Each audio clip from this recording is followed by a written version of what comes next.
हिंदुस्तान में 3-4 करोड़ मुसलमान पड़े हैं, वो मिराज की बात नहीं है। लेकिन बात एक है कि हिंदुस्तान में जो मुसलमान पड़े हैं, वो मुसलमान ने, काफी लोगों ने, ज्यादातर लोगों ने पाकिस्तान बनाने में साथ दिया। ठीक दिया, अभी ठीक है। लेकिन अब एक रोज में, एक रात में क्या दिल बदल गया? वो मुझे समझ में नहीं आता, कैसा बदल गया कि एकदम कहते हैं हमको मान दो। तो ये मेरी समझ में नहीं आता। सुना आपने, ये आवाज थी सरदार पटेल की। तारीख थी 3 जनवरी 1948 और जगह थी कोलकाता। सरदार पटेल का जो भाषण आपने सुना है, उसमें वो हिंदुस्तान के उन मुसलमानों की बात कर रहे हैं जो आजादी के बाद भारत में ही रह गए थे। आपने सुना होगा, सरदार पटेल ने कहा कि जो इस वक्त यानी आजादी के तत्काल बाद 3-4 करोड़ मुसलमान भारत में पड़े हैं, उनमें से ज्यादातर ने पाकिस्तान बनाने में साथ दिया था। आपने इस भाषण में सरदार पटेल इस बात पर हैरानी भी जता रहे हैं कि जिन मुसलमानों ने कल तक पाकिस्तान बनाने में साथ दिया था, आज अचानक एक दिन में उनका दिल कैसे बदल गया। दरअसल सरदार पटेल ने इतनी बड़ी बात, इतनी गंभीर बात और इतनी साफ बात ऐसे ही नहीं कर दी थी। हकीकत में इतिहास का ये वो काला सच है जो आज तक आपसे छुपाया गया है, लेकिन आज सच सामने आएगा और आंकड़ों के साथ आएगा। आपने देश के कई चुनावी नतीजों का विश्लेषण पढ़ा और सुना होगा, कभी 77 का चुनाव, कभी 84 का चुनाव, तो कभी 2014, तो कभी 2019 का चुनाव। लेकिन आज मैं विश्लेषण करूंगा 1946 के चुनाव का। वो चुनाव जिसने दुनिया के नक्शे पर पाकिस्तान की नींव रखी, वो चुनाव जिसने जिन्ना के सपने को पूरा किया, और वो चुनाव जिसने 30 लाख मासूम जिंदगियों को मौत के घाट उतार दिया। 1945-46 का चुनाव जो आजादी के ठीक 1 साल पहले हुआ था, उसमें कांग्रेस और मुस्लिम लीग के बीच सीधा मुकाबला था। इन चुनावों में मुद्दा बिजली, सड़क, पानी नहीं था। मुद्दा सिर्फ एक था, अखंड भारत या फिर पाकिस्तान। ये चुनाव 2 तरह के थे, जैसा कि मैंने आपको अपने पिछले वीडियो में बताया था। एक थे केंद्रीय असेंबली के, जिसे आप लोकसभा कह सकते हैं, जिसमें 102 सीटें थीं, और दूसरे थे अलग अलग प्रांतीय असेंबलियों के, जिसे आप विधानसभा कह सकते हैं। इनमें सीटें थीं 1585। इन चुनावों की सबसे बड़ी खासियत यह थी मुस्लिम रिजर्व सीटें, यानी वो मुस्लिम बहुल इलाके जहां सिर्फ मुसलमान ही चुनाव लड़ सकते थे। ये मुस्लिम बहुल इलाके आज के पाकिस्तान में भी थे और आज के भारत में भी थे। हालांकि एकीकृत भारत में मुस्लिम आबादी 24% ही थी, लेकिन मुस्लिम लीग की जिद और कांग्रेस के सरेंडर करने की वजह से करीब 30% सीटें मुसलमानों के लिए आरक्षित कर दी गईं। यानी केंद्रीय असेंबली की 102 सीटों में से मुसलमानों के लिए आरक्षित की गई 30 सीटें, तो राज्यों की असेंबली की 1585 सीटों में से 492 सीटें मुसलमानों के लिए रिजर्व कर दी गई। 1946 के चुनाव में जिन्ना की मुस्लिम लीग ने नारा दिया, लड़ के लेंगे पाकिस्तान, मर के लेंगे पाकिस्तान। तो इन हालात में अब होता है 1946 का चुनाव और आते हैं उसके नतीजे, और ये नतीजे बताते हैं कि किसके बाप दादाओं ने बनाया था पाकिस्तान। जैसा कि मैंने आपको अपने पिछले वीडियोस में बताया था कि केंद्रीय असेंबली की 30 मुस्लिम रिजर्व सीटों में से 30 की 30 पर जिन्ना की मुस्लिम लीग जीत जाती है। वहीं प्रांतीय असेंबलियों में आरक्षित 492 मुस्लिम सीटों में से 429 सीटें मुस्लिम लीग जीत गई। लेकिन बात यहीं खत्म नहीं होती। आपको लग रहा होगा कि इसमें हैरानी की बात क्या है, वो इलाके जो आज पाकिस्तान में हैं वहां मुस्लिम लीग जीत गई होगी। नहीं, ऐसा नहीं हुआ था। मुस्लिम लीग जीती थी उन शहरों, उन इलाकों में जो आज भारत का हिस्सा हैं। मुस्लिम लीग ने अपना झंडा गाड़ा था आज के उत्तर प्रदेश में, बिहार में, मध्य प्रदेश में, महाराष्ट्र में, यहां तक कि तमिलनाडु, केरल, आंध्र, कर्नाटक, असम और उड़ीसा में भी मुस्लिम लीग ने अपना परचम लहराया था। ये वो इलाके थे जो कभी पाकिस्तान का हिस्सा नहीं बनने वाले थे, और ये बात वहां के मुस्लिम मतदाताओं को भी पता थी। फिर भी उन्होंने मुस्लिम लीग को वोट दिया। तो आइए अब आपको बताते हैं कि प्रांतीय असेंबलियों के चुनावों में किस राज्य में मुस्लिम लीग को कितनी सीटें मिली। संयुक्त प्रांत यानी आज का उत्तर प्रदेश, जहां की 66 मुस्लिम सीटों में से 54 पर मुस्लिम लीग जीती। बिहार की 40 मुस्लिम सीटों में से 34 सीट पर मुस्लिम लीग ने परचम लहराया। मध्य प्रांत यानी आज के मध्य प्रदेश की कुल 14 मुस्लिम सीटों में से 13 सीट पर मुस्लिम लीग ने विजय प्राप्त की। बॉम्बे स्टेट जो आज का महाराष्ट्र और गुजरात कहलाता है, उसकी 30 मुस्लिम सीटों में से 30 की 30 पर मुस्लिम लीग ने अपना झंडा लहराया। मद्रास प्रांत जिसमें आज का तमिलनाडु, केरल, आंध्र शामिल है, उसकी 28 में से 28 सीटों पर मुस्लिम लीग जीती।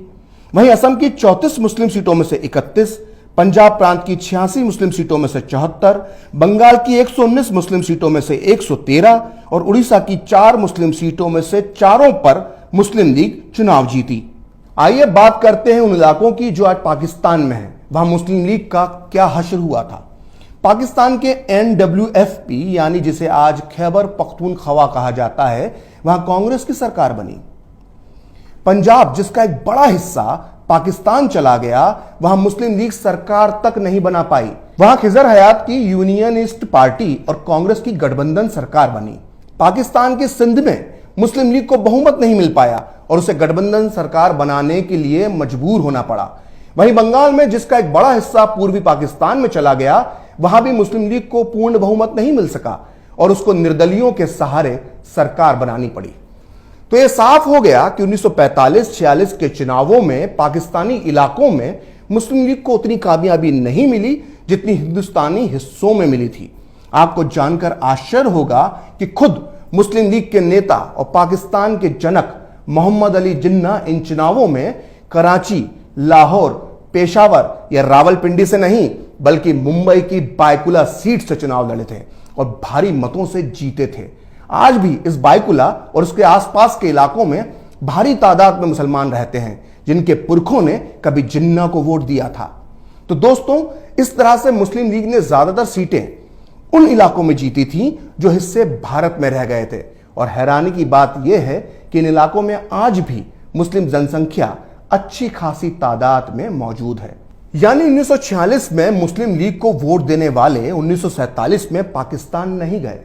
तो आइए अब देखते हैं कि इन भारतीय इलाकों के कितने फीसदी मुसलमानों ने पाकिस्तान की मांग करने वाली जिन्ना की मुस्लिम लीग को वोट दिया। ये आंकड़े बहुत चौंकाने वाले हैं, इन्हें ध्यान से देखिएगा। 1946 के चुनावों में मुस्लिम रिजर्व सीटों पर 89.5% मुसलमानों ने मुस्लिम लीग को वोट दिया। वहीं सिर्फ 4.5% मुसलमानों ने ही कांग्रेस को वोट दिया और बाकी 6% मुसलमानों ने अन्य मुस्लिम कट्टरपंथी पार्टियों को वोट दिया। यानी 1946 के चुनाव में करीब 95.5% मुसलमानों ने पाकिस्तान मांगने वालों को वोट दिया और सिर्फ 4.5% वोट दिया कांग्रेस यानी भारत के पक्ष में। तो सोचिए, भारत की आजादी से ठीक पहले सिर्फ 4.5% मुसलमान भारत के साथ खड़े थे और 95.5% मुसलमान पाकिस्तान जिंदाबाद का नारा लगा रहे थे।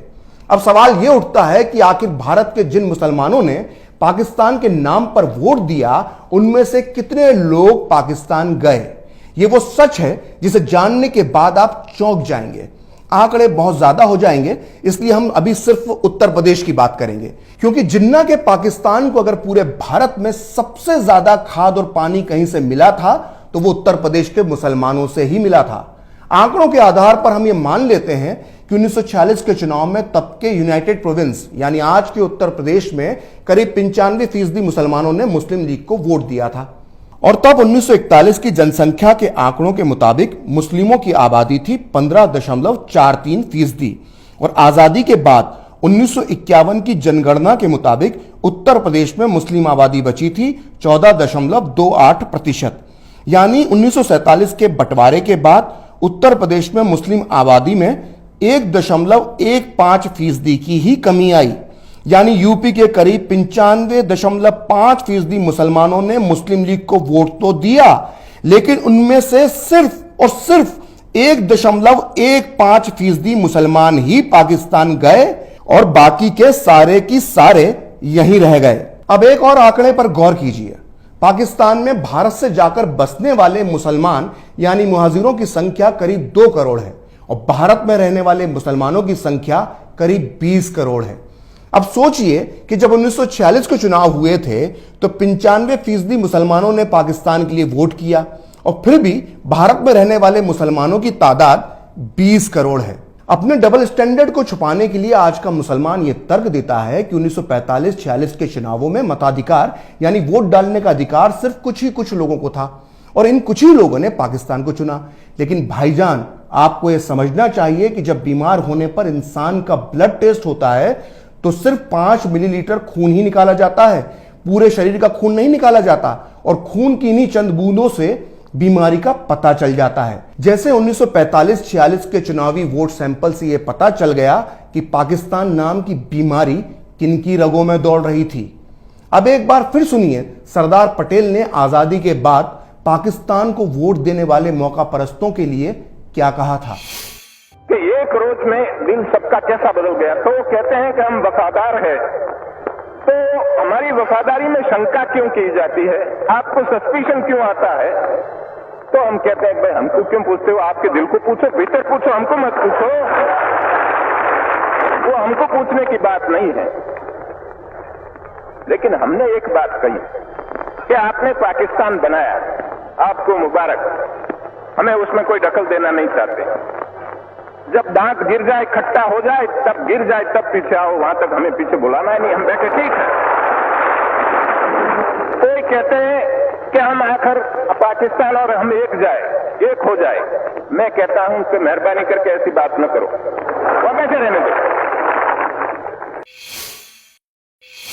तो अगली बार कोई आपके सामने कहे कि हमारे बाप दादाओं ने अपनी इच्छा से हिंदुस्तान में रहने का फैसला किया था, तो उसको 1946 का चुनाव आंकड़ों के साथ बताइएगा।